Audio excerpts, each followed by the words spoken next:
You find yourself at a crossroads, don't you? A place where the path ahead seems shrouded in mist, and the ground beneath your feet feels less than steady. It's a common human experience, this dance with self-doubt. We all know it, that quiet whisper that questions our abilities, our worth, our very right to stand tall. It tells us we're not quite ready, not quite enough, not quite prepared for whatever life throws our way. And in a world that constantly shifts and changes, where certainty often feels like a mirage, that whisper can grow into a roaring torrent, sweeping away our sense of inner calm. We live in a world of constant flux, don't we? Seasons change, friendships evolve, careers take unexpected turns, and even our own bodies transform with each passing year. Nothing, it seems, remains the same for long. This is the truth of impermanence, a profound concept often explored in ancient wisdom traditions. It's the understanding that everything is in a state of continuous flow, a grand river of existence where no two moments are ever precisely alike. And it's precisely this impermanence that self-doubt often clings to, like a stubborn vine to a crumbling wall. Think about it. When we doubt ourselves, aren't we often trying to control something that is inherently uncontrollable? We worry about future outcomes, about how things might turn out, about whether we'll measure up to an ever-shifting standard. We strive for a sense of permanence in our abilities, our successes, our relationships, believing that if we can just solidify these things, then perhaps the unease will finally dissipate. But just as you can't hold water in your hand, you can't grasp permanence in a world designed for change. The harder you try to clench your fist, the more it slips away. This pursuit of control, born from self-doubt, can leave us feeling exhausted and adrift. We become fixated on what might go wrong, on the potential for failure, on the fleeting nature of our achievements. We try to predict the unpredictable, to anchor ourselves to something that is always in motion. And in doing so, we often miss the richness of the present moment, the quiet strength that lies within us, and the inherent beauty of life's continuous unfolding. The ancient wisdom traditions, particularly those from the Buddhist path, offer a different perspective. They don't deny the reality of impermanence. In fact, they embrace it. They teach us that understanding and accepting impermanence isn't a cause for despair, but a pathway to liberation. It's a fundamental truth that, when truly comprehended, can loosen the grip of self-doubt and open us up to a deeper sense of peace. Because if everything is constantly changing, then our perceived inadequacies, our past mistakes, and our future anxieties are also transient. They too will pass. Have you ever watched a river flow? It's never the same river twice, is it? The water that passes by in one moment is gone in the next, replaced by new water, always moving, always changing. Yet we still call it the same river. This is the essence of impermanence. It's not about things disappearing into nothingness, but about their continuous transformation. Our own lives are like that river. Our thoughts, our emotions, our very selves are in a constant state of flux. Consider the story of a young monk. Let's call him Siddhartha. Before he became the Buddha, he was a prince living in a life of luxury and comfort. He had everything one could desire: beautiful palaces, exquisite food, adoring servants. Yet a deep unease gnawed at him. He saw old age, sickness, and death outside the palace walls, realities that his father had tried to shield him from. This realization of impermanence, of the fleeting nature of all things, became a profound turning point. It wasn't the material possessions that truly mattered, but the understanding of life's inherent impermanence. Siddhartha's journey wasn't about fighting impermanence, but understanding it. He didn't say, "I wish I could hold on to my youth and health forever." Instead, he embarked on a quest to comprehend the nature of suffering that arises from clinging to what is impermanent. His self-doubt, in a way, was his initial discomfort with this profound truth. He questioned everything he had known, everything he had been taught. But instead of letting that doubt paralyze him, he used it as a catalyst for deeper inquiry. Many of us experience a similar feeling when we encounter challenges. We doubt our ability to adapt, to learn, to grow. We might lose a job, a relationship might end, or our health might decline. In these moments, self-doubt can creep in, telling us we are not strong enough, not capable enough to navigate these changes. But what if, instead of resisting these changes, we viewed them as part of life's natural flow? What if we understood that just as seasons change, so too do the circumstances of our lives? The wisdom here is not to deny our feelings of doubt, but to observe them without judgment. When you feel that familiar tug of self-doubt, acknowledge it. Ah, there it is, you might say to yourself. The fear of not being good enough, the worry about what might happen. But then gently remind yourself of the pervasive truth of impermanence. This feeling, too, will pass. This challenge, too, will evolve. Understanding impermanence doesn't mean we become passive or indifferent.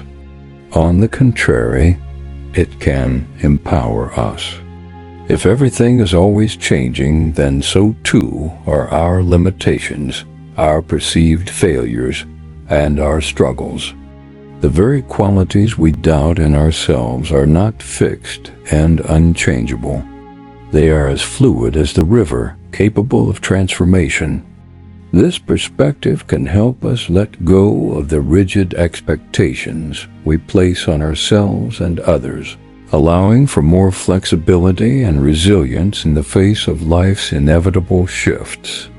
It allows us to embrace the journey rather than constantly striving for a fixed destination that may never arrive. Think of the analogy of a potter and their clay. The potter doesn't get upset when the clay changes shape under their hands. They understand that its very nature is to be malleable, to be transformed. Similarly, when we understand that our lives, our circumstances, and even our own sense of self are like that clay, constantly being shaped and reshaped by the currents of life, we can approach challenges with less fear and more acceptance. This doesn't mean we become indifferent to our struggles. It means we learn to dance with the changes rather than fighting against them.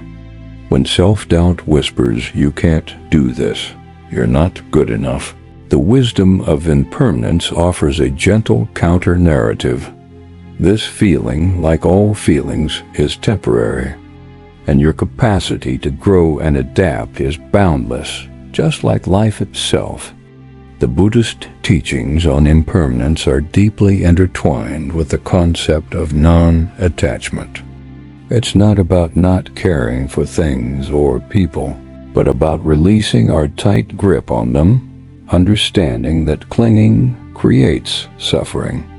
When we cling to the idea of a perfect outcome, an unchanging self, or a fixed future, we set ourselves up for disappointment and anxiety. This clinging is often fueled by self-doubt as we desperately try to solidify an uncertain reality. Imagine a child holding a handful of sand. The tighter they squeeze, the more sand slips through their fingers. But if they hold their hand gently, openly, the sand stays. Life is much the same.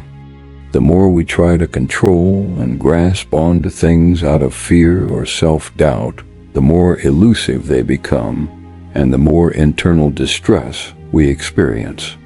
This wisdom encourages us to cultivate a sense of inner spaciousness. It invites us to observe our thoughts and emotions without judgment, recognizing them as fleeting phenomena. When self-doubt arises, instead of identifying with it and believing its every word, we can simply acknowledge its presence, like a cloud passing across the sky. It's there, but it doesn't define the entire sky.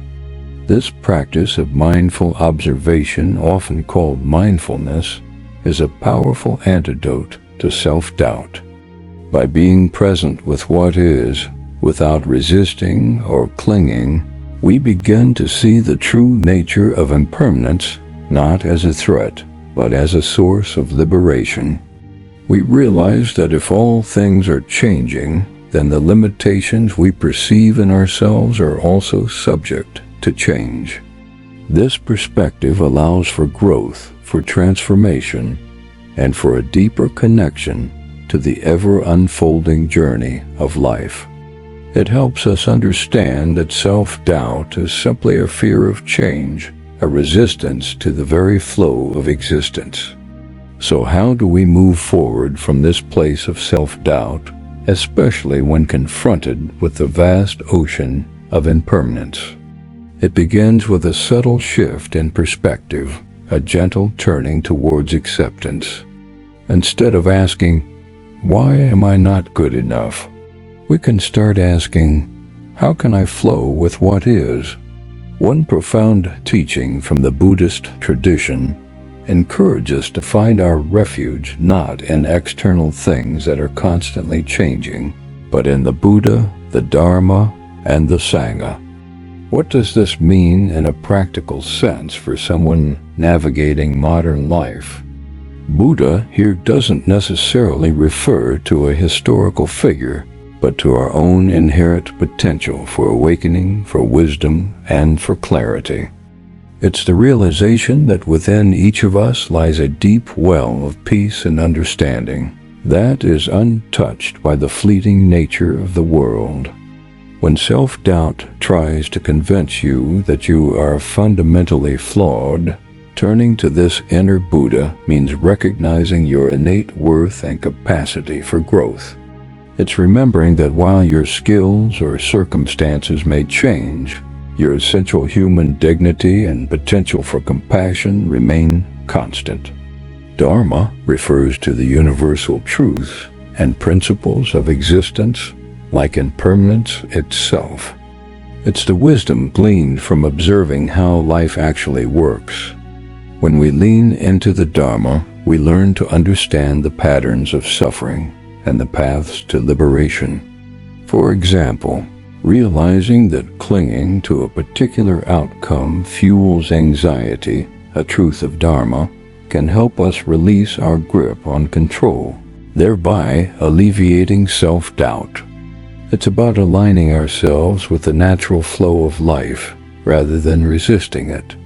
And Sangha refers to the community of fellow travelers on this path, those who support and encourage each other. This could be friends, family, a spiritual group, or even the vast interconnectedness of all beings. When self-doubt makes us feel isolated, remembering the Sangha reminds us that we are not alone in our struggles. Sharing our vulnerabilities, learning from others' experiences, and offering support can strengthen our own resolve and diminish the power of self-doubt. It's in the shared human experience of navigating impermanence that we find comfort and courage. Ultimately, self-doubt doesn't fix impermanence. It merely amplifies our fear of it. It creates resistance to the very flow of life that offers us opportunities for growth and transformation.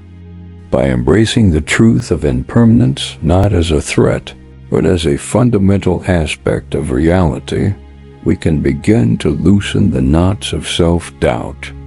We can learn to ride the waves of change with greater ease, knowing that even our fears and uncertainties are not permanent. And in that acceptance, we find a deeper, more resilient peace within ourselves, a peace that shines through the ebb and flow of life's journey.